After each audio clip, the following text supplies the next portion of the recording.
some legacies never fade. They change key and keep playing. Sheila Jordan turned bebop into a whispered confession. Tom Robbins smuggled freedom into sentences that winked back at you. Peter Yarrow taught crowds to find courage and harmony, while Bob Uecker made the long middle innings feel like family. And on polished ice, Dick Button leapt past what anyone thought possible and took television with him. This episode traces the final pages of 5 American originals, how they met the last quiet, what their friends recall, and the precise sparks they left behind in our playlists, dog-eared paperbacks, ballpark radios, and winter rinks. How did those last chapters really unfold, and what exactly endures now that the applause is ended? To millions, Bob Uecker was the sound of a Wisconsin summer, the wry narrator who made 162 games feel like a running conversation with an old friend. After a modest playing career, the Milwaukee native found his genius behind a microphone, spending 54 seasons as the Brewers' play-by-play voice, and turning local broadcasts into a national touchstone of baseball humor and heart. He became Mr. Baseball not just for longevity, but for style self-deprecating jokes, perfect timing, and the gift of making even a blowout feel like a story worth hearing.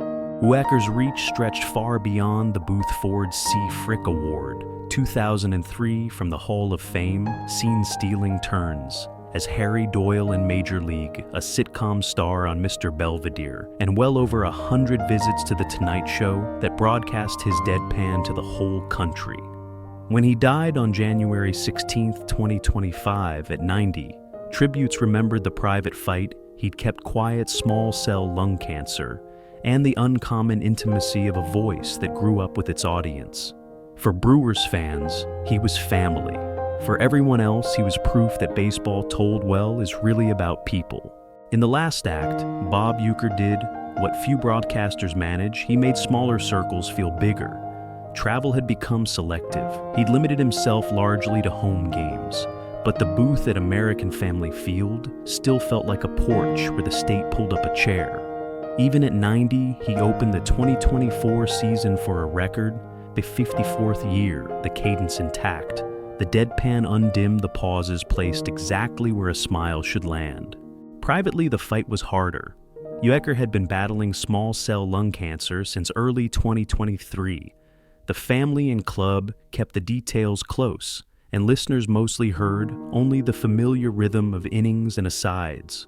When the Brewers season reached its hinge, the 2024 NL Wild Card Series, he was there for the call. After a 9th-inning gut punch against the Mets, he signed off with a line that sounded like Wisconsin stoicism itself, that one had some sting on it. In retrospect, it reads like a valediction, unsentimental, exact, and caring enough to name the hurt. Off-air, the honors kept gathering like old friends. The Hall of Fame's Ford C. Frick Award, 2003, had long since formalized what fans already knew.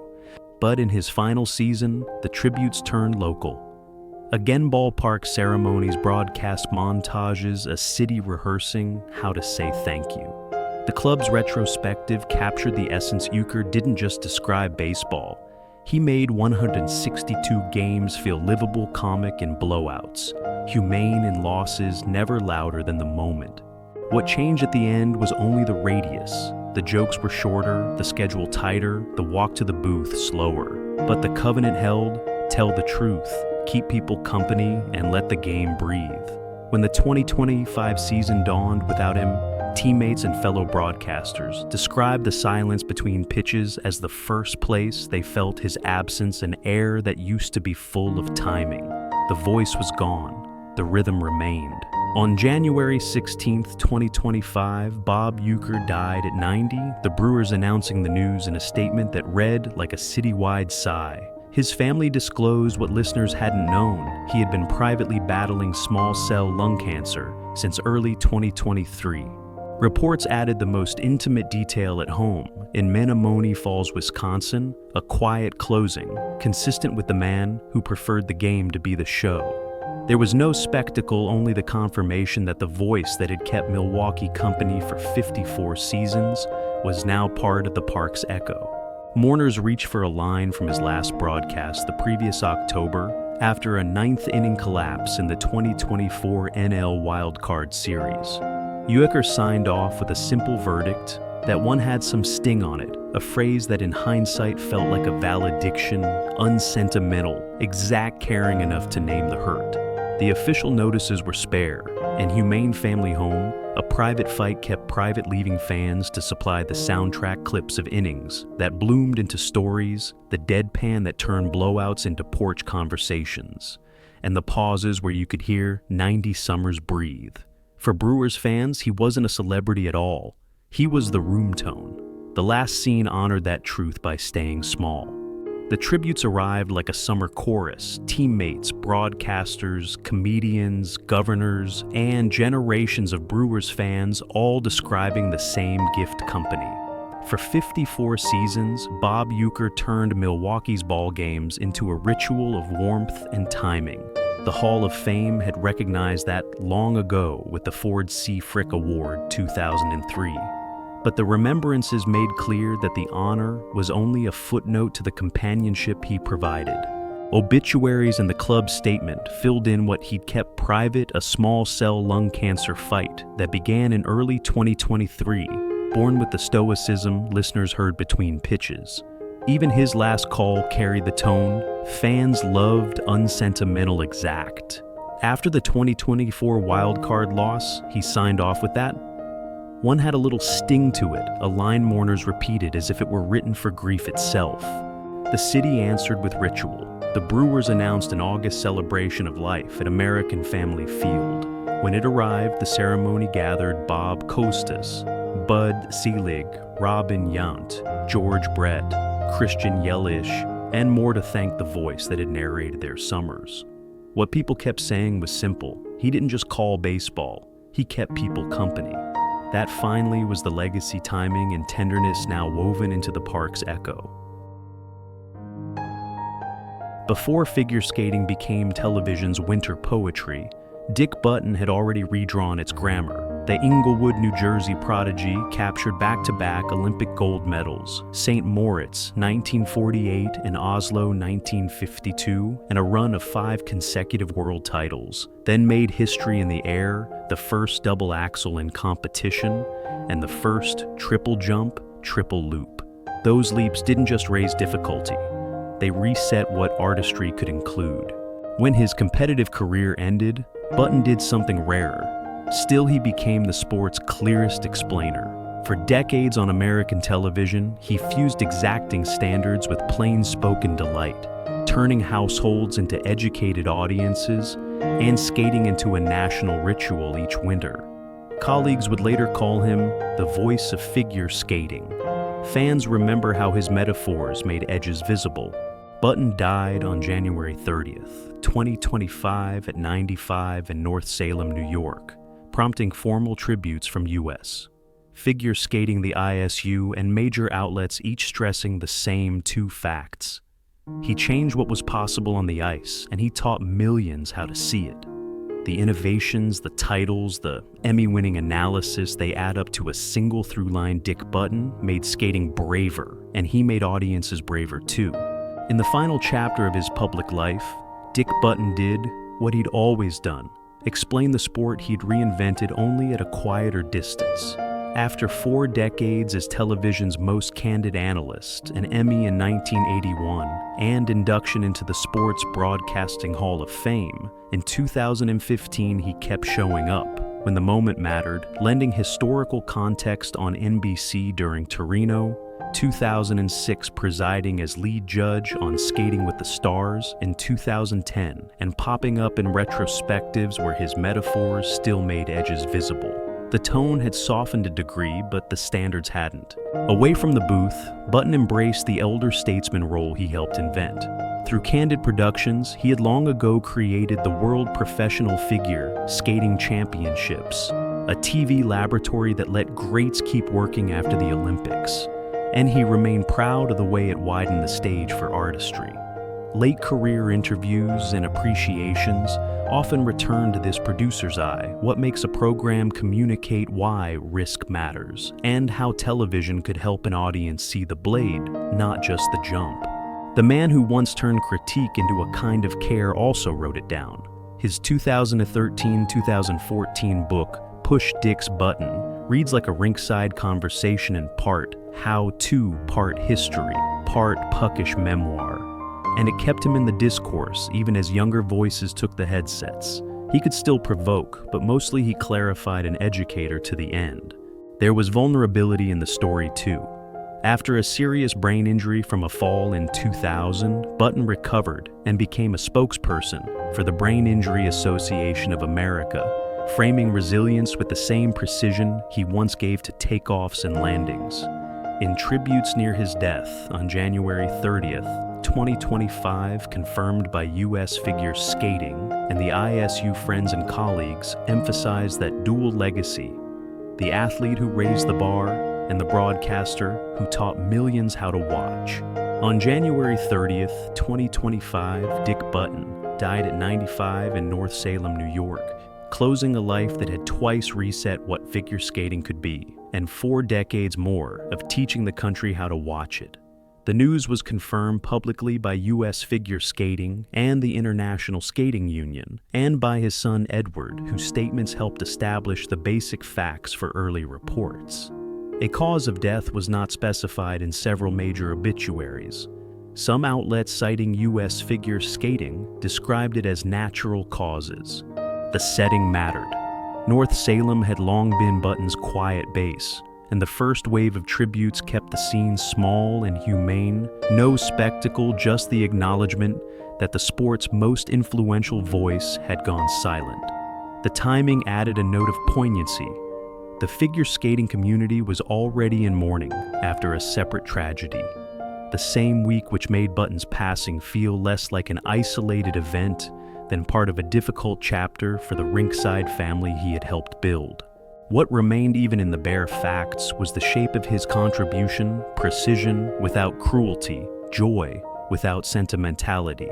The end arrived with the same clarity that marked his commentary: clean edges, no fuss, leaving colleagues and fans to supply the soundtrack from memory. Tributes agreed on a simple truth: Dick Button didn't just win everything. He changed what figure skating was and how millions understood it. U.S. Figure Skating's remembrance emphasized his twin revolutions: 2 Olympic golds followed by decades of award-winning commentary that remade the sport for television. The technical ledger is still the spine of that legacy. First, to land a double axel in Olympic competition, St. Moritz, 1948, and first to land a triple jump in competition triple loop, 1952, milestones that permanently raised the ceiling for what a men's free skate could dare. Then came the second act, The Voice. Colleagues and obituaries called him the sport's definitive explainer. The Sports Broadcasting Hall of Fame credited Button with intertwining his life story with skating's rise and honoring him at its 2015 ceremony. An Emmy on the Shelf told the same story in shorthand precision, wit, and standards that made TV audiences smarter. Mourning arrived from every corner: formal statements from ISU and U.S. Figure Skating, posts on social platforms, remembrances from champions he had once critiqued and inspired. The wider community was already grieving a separate January air disaster that took skaters, coaches, and parents. AP noted that Button's passing deepened a difficult week and sharpened the sense of shared history. What endures is a double inheritance: the courage to risk on the ice and the clarity to teach what risk means. In that sense, the morning sounded like his best broadcasts: no sentimentality, just clean edges and a standard that made everyone a little braver. A son of New York's folk revival, Peter Yarrow helped teach America how to sing in public, firmly, harmoniously, and with purpose. As 1/3 of Peter, Paul, and Mary, he stood at the microphone where music and movement braided together the March on Washington. Campuses and coffee houses, living rooms where Blowin' in the Wind and If I Had a Hammer turned from repertoire into ritual. He also co-wrote the trio's most enduring original, Puff the Magic Dragon, a lullaby that smuggled tenderness into the mainstream. The blend was his signature conviction, softened by warmth, activism carried on a melody you could carry home. Yarrow died on January 7, 2025 at 86 at his Manhattan apartment after a 4-year bout with bladder cancer, according to his publicist and family statements. With his passing, the trio's history narrowed to one living member, Noel Paul Stookey. But the choruses Yarrow popularized still do what they were built to do: gather strangers into community and give courage a tune. In this remembrance, we trace the arc from Greenwich Village apprenticeship to national conscience and the complicated human story behind a voice that helped generations find theirs. In his final stretch, Peter Yarrow lived much as he had in the 1960s, braiding music to causes only at a closer range. He kept turning up at schools, community centers, and benefit halls, tying his name to anti-bullying and social-emotional learning work through Operation Respect, the nonprofit he co-founded to bring the Don't Laugh at Me curriculum into classrooms. The activism was quieter than the March on Washington, but it had the same aim: give people something humane to sing together long after the cameras are gone. Illness did not sideline him so much as refocus the tempo. Yarrow was diagnosed with bladder cancer, a fight that stretched roughly 4 years. He underwent chemotherapy surgery, including bladder removal and later immunotherapy. Even as treatments failed to eradicate the disease, he stayed publicly gracious and encouraging, speaking candidly about living with an ostomy to help others facing the same path.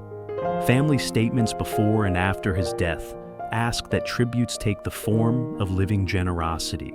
On January 7, 2025, Yarrow died at home in Manhattan, age 86, with loved ones nearby. His publicist, Ken Sunshine, confirmed the cause as bladder cancer.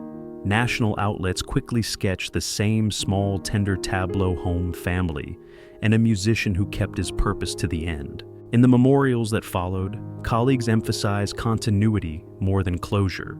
The singer who had once lifted protest songs into stadiums had spent his later years trying to cultivate everyday courage in classrooms and living rooms. The shift in scale felt deliberate, less spectacle, more stewardship. The work now falls to choirs of former students, teachers, and listeners who learned Yarrow's simplest lesson, that harmony is a practice, not a mood, and intend to keep practicing it. On January 7, 2025, Peter Yarrow died at home in New York City at 86, ending a 4-year fight with bladder cancer. His longtime publicist, Ken Sunshine, confirmed the news, and the cause describing a peaceful passing, surrounded by family, a detail echoed across the first national reports. The family had prepared friends and fans for this chapter weeks earlier, asking for living tributes and explaining that Yarrow had been battling cancer since 2021. After treatment and surgery, the disease persisted. In the obituaries, outlets repeated the same simple tableau: home loved ones, close no spectacle, just the steady grace of a singer who spent 6 decades trying to give courage a tune. Even the bare facts carried an intimacy that felt true to the life. Reporters noted the setting, the Upper West Side apartment where he had lived for years, and the quiet continuity of his last days, consistent with how he had approached illness in public, candid, encouraging, and focused on making whatever time remained useful. The final scene matched the arc of his late activism: a smaller room, a closer circle, the work still pointing outward. The remembrances settled on 2 pillars: music that gathered people and activism that tried to keep them whole. National obituaries recalled how Yarrow helped turn protest anthems into common ritual sing-along courage that followed Americans from marches to living rooms. Equally central was the classroom work he built late in life. Through Operation Respect, founded in 1999, Yarrow pushed an anti-bullying social-emotional curriculum anchored by the song "Don't Laugh at Me." Teachers and arts groups described the program as a portable way to teach empathy music as scaffolding for safer rooms. In memorial notes, partners said his celebrity opened doors, but it was his patience that kept them open. The first reports of his death emphasized a small, tender scene at home in Manhattan, age 86 after a 4-year fight with bladder cancer, confirmed by publicist Ken Sunshine, and then widened to take in the whole Arc Greenwich Village apprentice national conscience and a founder who kept showing up for kids. Some tributes also acknowledged the complexity of his public life, noting the 1970 conviction that shadowed his reputation even as he continued to work for causes he believed in. Remembering both truths, colleagues pointed to the simplest inheritance the way a chorus can make strangers braver. In that sense, the morning sounded like his best performances, not an ending, but a room full of voices finding the same line and carrying it forward. Born in Detroit in 1928 and raised partly in Pennsylvania, coal country Sheila Jordan found bebop early and never let go of its truth-telling spark. She carried that spark to New York, where a life threaded between day jobs and late-night bandstands taught her to make intimacy a style syllables, paired to bone-scattered lines that curved like horn solos and storytelling that felt whispered in confidence. Her 1963 debut portrait of Sheila was a landmark chamber quiet, harmonically daring, and a declaration that a jazz singer could be as structurally inventive as any instrumentalist. Across decades, she returned to a format few dared to center the voice and bass duo, a high-wire act that revealed her pitch sense, time, feel, and fearless improvising. Just as enduring was her work as a mentor. In workshops and classrooms, she urged singers to serve the song, not the ego, and to honor bebop's emotional rigor. Official recognition arrived late, but fittingly, NEA Jazz Master. Yet Jordan, standing among musicians and students, had long been secure a North Star for how to be original without being loud. In her 90s, Sheila Jordan kept proving that intimacy could be epic. She toured and taught with the same spare daring that defined her, often stepping on stage with nothing but a bassist, and time itself, a high-wire format she had championed for decades with partners like Harvey S. and Cameron Brown. The sound grew even more distilled, fewer adornments, more truth. Recognition had found her late, a 2012 NEA Jazz Masters Fellowship, but in her last season, the tributes followed the music rather than the other way around. She recorded Portrait Now, a loving dialogue with her 1963 debut, and launched it with Valentine's weekend sets at Chicago's Green Mill in February 2025 performances that would become her last. As illness gathered, Jordan did what she had always done, turned circumstance into care for others. She continued mentoring singers and students' work she had carried for decades through programs like UMass's Jazz in July. Then when treatment ended, she moved from the Actors Fund home in New Jersey back to her longtime Manhattan apartment under hospice care, surrounded by family and friends. The jazz world tracked each update with tenderness. Notes from colleagues and institutions arrived alongside practical appeals for support. She died on August 11, 2025 at 96, peacefully at home. The details felt strikingly Sheila music, playing loved ones close and no theatrical exit, just the song resolving on its own terms. In the days after official statements framed what musicians already knew, that Jordan's pared-back courage had permanently widened the possibilities for a jazz singer, and that her teaching had multiplied her voice through others. The late work wasn't a coda, it was proof of concept. On August 11, 2025, Sheila Jordan died at age 96 in her longtime Manhattan apartment. A quiet, close to a life spent turning, feeling into song. Her daughter Tracy Jordan confirmed the death. In the weeks prior, Sheila had entered hospice care, first at the Actors Fund home in Englewood, New Jersey, before returning to West 18th Street to be cared for at home. The news moved quickly through the jazz world. WBGO and NPR marked her passing the same day, and the National Endowment for the Arts issued an official remembrance for the 2012 NEA Jazz Master, underscoring how her spare, fearless approach had expanded what a singer could risk and reveal. Context made the moment feel even more luminous. Just months earlier, on February 14th and 15, 2025, Jordan had taken what would be her final stage, 2 Valentine's weekend sets at Chicago's Green Mill, launching Portrait Now, a reflective dialogue with her landmark 1963 debut, Portrait of Sheila. That act of looking back while still leaping forward proved to be her last public declaration of intent. There was no spectacle at the end, only the music's afterglow, an artist finishing on her own terms at home with the city she chose and the community she formed close by. In the tributes that followed, a consensus formed around 2 gifts. Jordan left behind a new grammar for vocal jazz and a generation she personally lifted. The National Endowment for the Arts, where she was named a 2012 Jazz Master, praised her singular sound and fearless devotion to bebop, noting how she expanded what a singer could reveal with restraint and risk. Writers and broadcasters traced the blueprint of that sound to her lifelong love of the voice-based duo conversation, rather than adornment time as architecture and improvisation as confession. Jazz Times documented how those stripped-down dialogues rooted in early encounters with Charles Mingus and later crystallized with Harvey S., became a hallmark that younger singers now treat as a proving ground. But the tributes also emphasized her work off stage. For decades at programs like UMass's Jazz in July, Jordan taught singers to serve the song, protecting their curiosity while demanding craft. The program's memorial called her influence indelible on students and faculty alike. On-air WBGO and NPR celebrated an artist who made intimacy feel epic, replaying interviews and performances that revealed her humor and grit, evidence that even in her 90s, she kept finding deeper truth in fewer notes.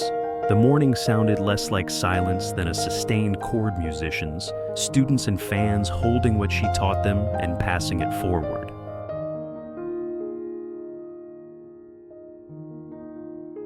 Born in Blowing Rock, North Carolina, and long settled in La Conner, Washington, Tom Robbins spent 6 decades turning American counterculture into mischievous, mind-bending fiction. He wrote like a high-wire juggler, philosophy in one hand, slapstick in the other, so that novels such as Another Roadside Attraction, Even Cowgirls Get the Blues, Still Life with Woodpecker and Jitterbug Perfume, felt both prankish and precise forever, asking how love, freedom, and wonder survived the grind of ordinary days. Critics argued over labels, postmodernist prankster pop, sage, but readers formed a cultish fellowship around the voice itself, sentences that winked ideas that pirouetted, and a radical tenderness for oddballs and outsiders. Robbins died on February 9th, 2025 at 92 News, confirmed by associates and local outlets near his longtime home, closing a career that treated language as a playground and a temple at once. For this remembrance, we trace the arc that made him singular, the early journalism and Air Force years, the Pacific Northwest decades that shaped the tone, and the way those exuberant books kept smuggling hope under the nose of cynicism. In later life, Tom Robbins lived the credo. His fiction preached keep the wonder sharp, keep the noise down. After the memoir, Tibetan Peach Pie, 2014, he published little surfacing instead for the occasional interview or community appearance and retreating to his longtime home in La Conner, Washington, the small Skagit River town whose fog fairies and wildflowers had long been his creative weather. Friends and local reporters described these years as steady and affectionate, a close orbit of family and pets, a disciplined writing habit even when no book was due, and a sense of play that never quite dimmed. When the end approached, the public learned about it, the way cult readerships often do, with a note from someone close. On February 9th, 2025, Robbins died at home in La Conner. At 92 News confirmed, first by friends and local outlets, then carried by national wires and major papers. His wife, Alexa, wrote that he remained brave, funny, and sweet to the last, cared for by loved ones, devoted caregivers, and hospice of the Northwest. The image fit the work comic, tender and resolutely human. Obituaries emphasized a paradox that had defined him for decades. The prankster who was also a precision crafting sentences that pinged with mischief but landed with moral clarity. From national outlets to remembrance pages, the through line was the same. His novels made outsiders feel seen and turned philosophical play into a democratic sport. He wasn't a public celebrity in his final stretch. He didn't need to be.